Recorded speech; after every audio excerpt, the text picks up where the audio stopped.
मोरे हाले धर के भाई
द्वारका नगर भाई चलो दो भैया चलो चलो जा रहे हैं। यार धर्मराज रहा तो बैठे जगह उठने लगे हैं रागी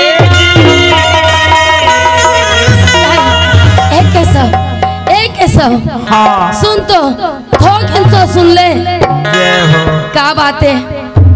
हाँ अरे तोड़ कर जैसे खबर लेके गए हाँ दुर्योधन सुनायो हाँ या जो मैं मान्य नहीं है जब धर्मराज राजपाट चाहिए हाँ तो घर घर युद्ध का लड़ाई करे और लड़ाई करके विजय प्राप्त करके पर राज हासिल कर ले हमें क्या करे बारू भैया चौक खेता है नहीं हाँ अरे चौक खेता का काबर रहूं मैं यारे भगवान कन्हैया रहा तो कहने लगे हे रागी देखले पंचायत हरम द्वारका नगरी यार भगवान कन्हैया धर्मराज के लिए विदाई मांगने लगे भैया धर्मराज कहने लगे हे माधव हे केशव तो कब आवे कन्हैया अरे जब तुम्हारा सेना तैयार हो जाही हाँ जब तुम लड़ाई करे के मन होगी ना तब न्योता डालू तो मैं आहू जी बगन न्योता गत में नहीं आवू तैयारी करो ना। हाँ, श्रीमान योगेश कुमार साहू उप सरपंच देवरी वाला की तरफ से 101 रुपया, पूजा कृषि केंद्र देवरी के रहने वाला 50 रुपये से पेमेंट करे। भगवान लोग को परिवार धन दौलत परिपूर्ण रखे, यही भगवान से प्रार्थना है। बोल वृंदावन बिहारी लाल की जय।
हमारा का करना है कथेगा क्या लगत है नहीं लागत गो। राधे राधे श्याम से मिला दे, श्याम से मिला दे, राधे राधे श्याम से मिला दे, राधे राधे। जय जय गुरुदेव, जय गुरुदेव, जय जय गुरुदेव, जय गुरुदेव। प्रेम से सिर कटी पवन धाम की वही तो हमारा आधार है। हाथ ला ऊपर डांट टांगा ना तो जतका हाथ गोड़ में आलसी रहता सुस्ते तो सब सुबह से ही नुरा जाते हैं। जय हो। हाँ बोलिए प्रेम से वृंदावन बिहारी की जय। यदि आज रहे तो भगवान कन्हैया धर्मराज लागी। ये भैया जी तो आज भगवान कन्हैया धर्मराज ला विदाई मांगने लगे भैया। जय हो। और हलधारी बलराम जी सन में चलने लगे हवे। बड़े बड़े राजा दी राजा महाराजा बड़े बड़े ताकतवर याद धर्मराज के याद राज शिविर में लगे बैठे भैया। कौन जानता है राजा नीलध्वज है, राजा यूनुस है, राजा भानु प्रताप है, राजा दिलीप है। याद राज भैया एक से एक राजा शैल्या है, राजा द्रुपद है, राजा विराट है। एक से एक बड़े बड़े राजा आदि राजा महाराजा विराजमान है। बड़े बड़े राजा महाराजा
हाथ लागे। अच्छा? राजा यूनुस का हाथ लागे, राजा भानु प्रताप का हाथ लागे, राजा दिलीप सागर का हाथ लागे, राजा विराट का हाथ लागे, राजा द्रुपद का हाथ लागे।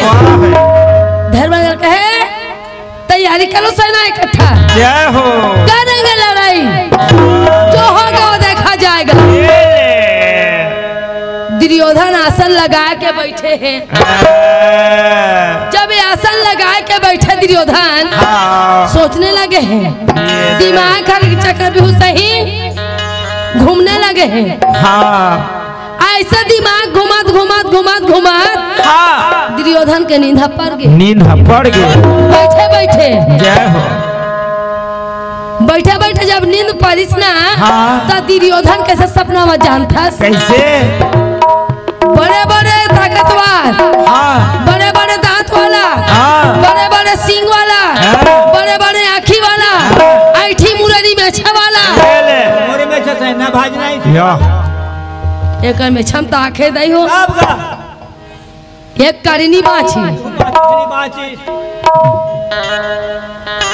रागी हाँ ये डोकरा जब तब अपन मेछज के गुणगान करते का हाँ है नहीं। हाँ। ये झुमका मास्टर भैया का भाज नहीं ये एक बात पूछो, ये पूछो हां पूछ तो मेछा कते गुणगान करथस का, तो मेछा कते काम है, तो मेछा कते घमंड है। ये भैया ये तो मेछा असलियत नकली का मोर मेछा नहीं भाज नहीं, असली न है ना नकली न है, मोर मेछा ओरिजिनल है, ओरिजिनल। एक बार खींच के देखो। या बोलिए प्रेम से वृंदावन बिहाइला की याद जाए तो भैया ऐठी मुरारी मेछा वाला, हाँ। गैठा गैठा गोड़ हाथ वाला, यारे बड़े बड़े सींग वाला, बड़े बड़े हाथी आँखी वाला, यारे हाथी जैसे दुतन दुतन पहलवान बना ये भैया जी। जब कुरुपति दुर्योधन के स्वप्न में आने लगे हैं वाह भैया। केव राजा ए महाराज हाँ। अरे जागो हाँ। जागो, हाँ। जागा तो भागा, हाँ सोया तो खोया, सोया। उठो उठो। अरे लड़ाई की तैयारी करो। हम तुम्हारे साथ देंगे। गलत हाँ। ते नहीं सांग दस भैया, हाँ। सब बोझने वाला हो और तू मन हाँ तो सपना देखा था तो हम। हाँ सपना का है, हकीकत दिखत है, हाँ। तब कैसे यदि याद जाए तो भैया जागो ये महाराज ये विराज, अरे आज बड़े बड़े ताकतवर बलवान मन हाँ यह जय दुर्योधन ला जागा। जागो महाराज जागो, दुर्योधन सपना देखने लगे। जागो महाराजा तुम जागो,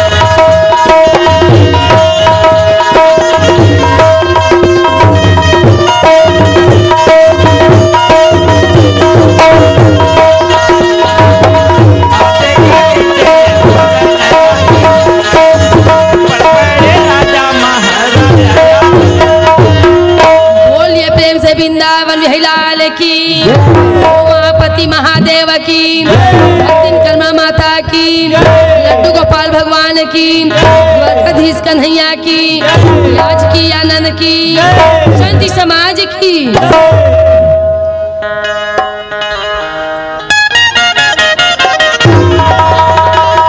बोल वृंदावन बिहारी लाल की जय, बोल गुरुदेव भगवान की जय, बोल ग्राम देवता की जय, बोल भक्तिन कर्मा माता की जय। चंदा तोरे थारी में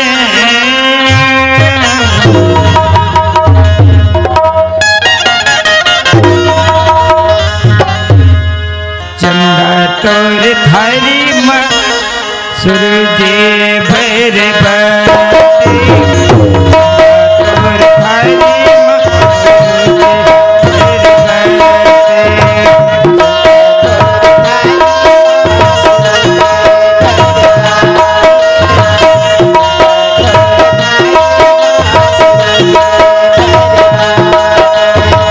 चंदा तोरे थारी में सूरज भैर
पूजा सतगुरुदेव महाराज की जय देवरी पावन धाम की याज भगवान कन्हैया रहे तो रागी यार द्वारका नगर में जाकर कैसा लगा के बैठने लगे ए भैया जी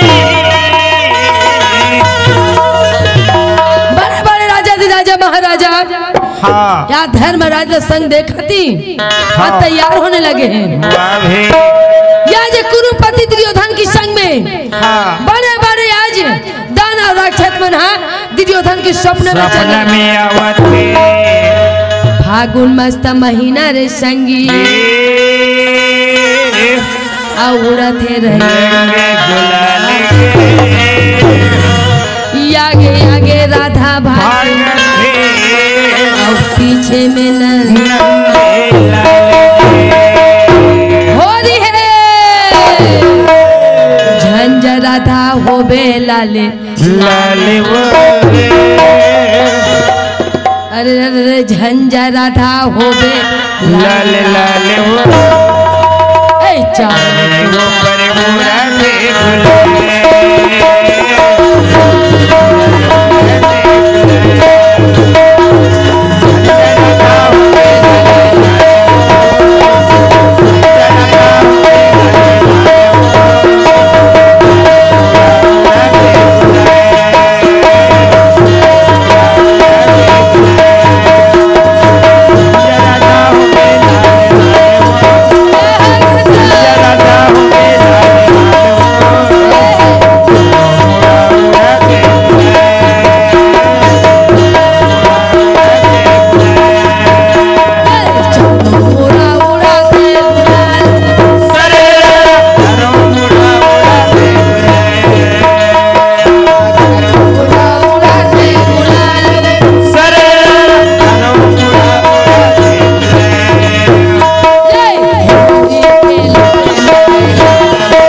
वृंदावन बिहारी लाल की उमापति महादेव की पूज्य सदगुरुदेव महाराज की देवरी पवन धाम की भक्ति चरण माता की बोलो संत माता राजिम की जय, भक्त कर्मा माता की जय।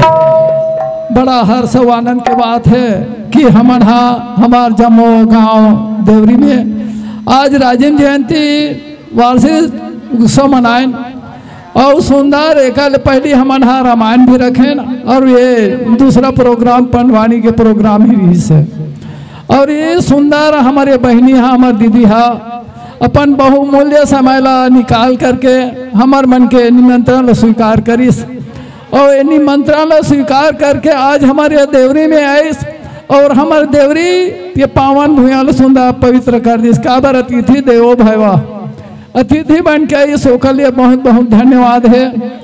और ये बहनी मान ला जौन श्रद्धा विश्वास के साथ में इस मंच में पदार्पण करें मंच में बिठाहन तो भाई ये बहनी मतलब मंच से विदा देना है तो एक विदाई रस्म पूरा करना है। तो हमारे देवरी साहू समाज के द्वारा ये पंडवानी वाली बहनी है ये भाई मन है ओला 8,501 रुपया श्रीफल है और साथ में प्रसाद है। तो विदाई के रस्म पूरा कर ही तो मैं भाई मन के नाम आमंत्रित करत हूँ और जौन भाई मन के नाम ला मैं आमंत्रित करूँ वो भाई मन आई और आ करके ये हमारे बहनी है और भाई मन ला मंच से विदा देना है। तो परम सम्मानी परम श्रद्धे श्रीमान जेठूराम जी साहू जी कमलेश कुमार जी साहू जी है हमारे साहू समाज देवरी के उपाध्यक्ष शीतल भाई साहू जी है हमारे संरक्षक है ईश्वरी राम साहू जी है और हमारे शाला विकास समिति के अध्यक्ष है रोहन लाल जी साहू है। बोलिए प्रेम से वृंदावन बिहारी लाल की सचिव है हमारे शाला विकास समिति के सचिव रोहन लाल साहू जी है हाँ कुमारी और रामचरण साहू है। जम्मू महानुभावन के नाम ले हों वो मनाओ और ये हमार समाज के तरफ से हमारे गांव के तरफ से संत समाज की याज की आनंद की तोर मुरली में जादू लगा कन्हैया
बिहारी लाल की बोल गुरुदेव भगवान की जय, बोल ग्राम देवता की जय, अपने अपने गुरु माता पिता की जय।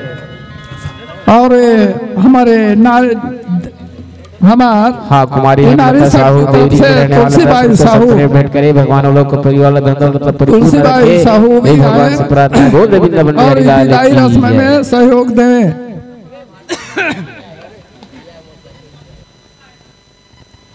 तुलसीबाई साहू है और साथ में जौन ओकर बगल में बैठे दोनों आ जाए, नाम तो मालूम नहीं है, आ जाओ सहयोग दे दो। शकुंतला तुलसी भाई साहू, शकुंतला भाई साहू आओ। अब एक कार्यक्रम में वो मल्ला सहयोग दो, विदाई रस्म पूरा करना है। हमारा अतिथि है, हमारे मेहमान है।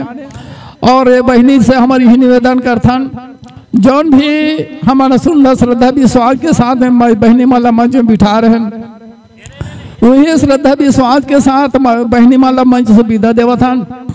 और हमारे ग्राम देवरी के तरफ से, हमारे साहू समाज के देवरी के तरफ से वो कर में किसी भी प्रकार से यदि हमारे से त्रुटि हुई सो ही, गलती हो सो ही, वो के लिए हम क्षमा मांगा था।